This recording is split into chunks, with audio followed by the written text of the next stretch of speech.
Hello, this is Heather Valentine with Tahoe Bodyworks. I am a structural integration practitioner and a member of the team over at Elevate Wellness Center. Myself and my colleague, Janine Blanchard, who is a German-trained osteopath and craniosacral therapist, have put together a series of a few videos with healthy tips for your workspace. So many of you likely have found yourself working at home these days, and your desk setup may not be as optimal as it may have been at the office. You may find yourself working at various spaces, and we'd like to provide you with some tips to optimize that space as best you can for your posture and the health of your body. Likely your low back and neck may be feeling the effects of a ill-conformed workspace. So for those of you that have found yourself in my office, you know that I talk a lot about adaptability. So that is one thing that will help you a lot in just diversifying your workspace. So the common ways in which we have found to do that in recent years is between sitting and standing. So I'm going to go over those two things today in terms of how you position your body in those two situations. Janine will follow up with some more helpful tips in terms of how you organize other things like your screen and your keyboard, and maybe some additional tips about how you organize your body in working in those potential spaces. So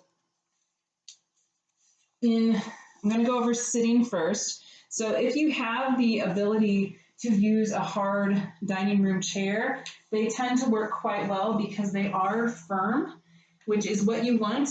You need to be able to have some reference for where your pelvis is positioned, and in soft chairs it's hard to get that. So a dining room chair works really well. Oftentimes they are a little bit too deep, so if you are someone that likes to have support behind your back, you can just place some pillows behind you, because you want to be forward so that you are mostly sitting on your sits bones. You're not, if I remove these pillows, I'm going to be getting more into my hamstrings, into the soft parts of the back of my leg, rather than using my bony structure to support me, which is better for me ergonomically. So I'm going to use these pillows here. And the two things that you need to remember most in seated balance is your pointy pelvic bones, which are those bony bits right at the crease of where your leg connects into your buttocks. You can usually wiggle around and find those. You want to be able to feel those pointing down into the chair. The other part that you're going to want to focus on is your feet. So those two pieces are really important in supporting you in seated balance. So if I start to move my feet back here, automatically my pelvis starts to roll forward because I don't have the support underneath myself to keep my pelvis level. If I bring my legs out, what tends to happen is my pelvis rolls the other way and I end in this slouchy position. So when you have pillows behind you, it definitely gives you an indication of when you start to slouch, because you really start to lean into those pillows. You should feel them as support, but not as leaning into them.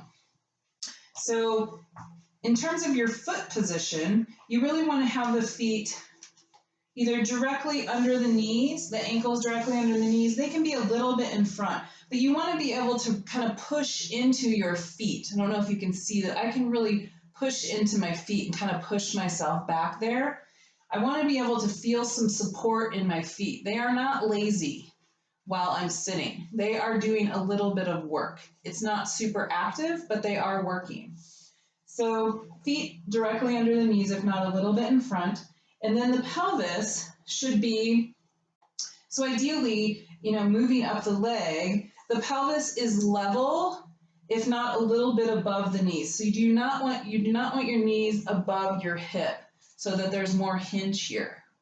So you want the knees below. So that may mean you need to sit on a book if you're really tall and the legs are long, or if the seat's low. So you may need to prop yourself up this way to get this angle to be more straight or more at a, 5 to 10, maybe even 15-degree elevated. If that feels better on your hips, that's okay. So pelvis, again, the sits bones are like daggers into the seat. So they're not rolling forward, which puts you into a slouch position, and they're not rolling back, which then, in order for you to not fall forward, you're going to arch in your upper body, which makes you feel like you might have good posture, but it creates a lot of compression in your low back. So you really want to neutralize your pelvis so that those pointy pelvic bones are pointing straight down into the chair. So if you're sitting on a hard surface, that can get quite uncomfortable over time, which is not a bad thing because it may promote you getting up and moving more often. So ideally, we don't want to find ourselves sitting in a chair or even standing in the same position for hours on end. We need to move around. So if you need to set a little timer every 20 minutes, half hour, you get up, you take a lap around. It doesn't have to be a long extended thing. You get some water, you go to the bathroom, you take care of those needs and you move a little bit to keep things flowing.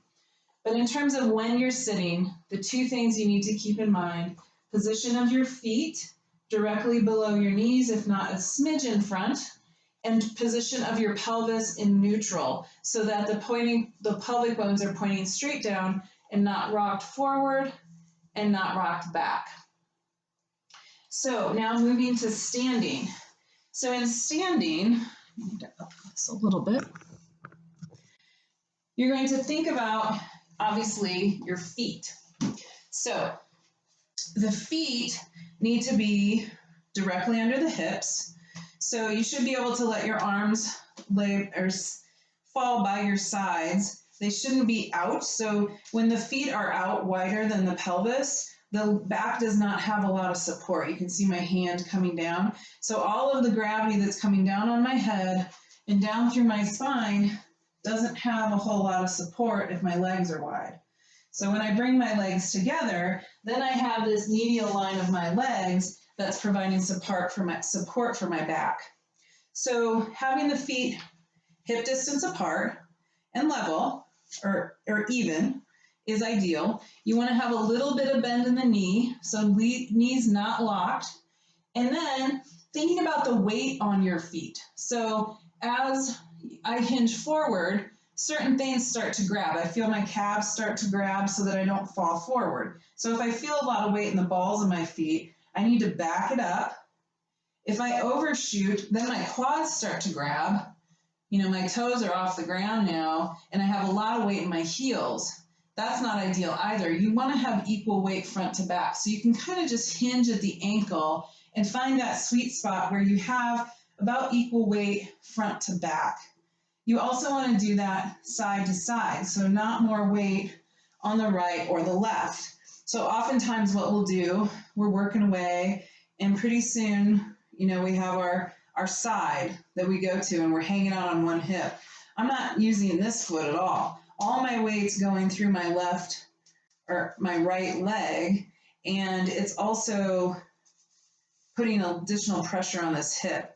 I need to shift these over and get level over my feet. So again, we're stacking bones on top of bones here. Bony structure is more supportive than making your muscles work extra hard while you're just standing, and bones can be supporting you.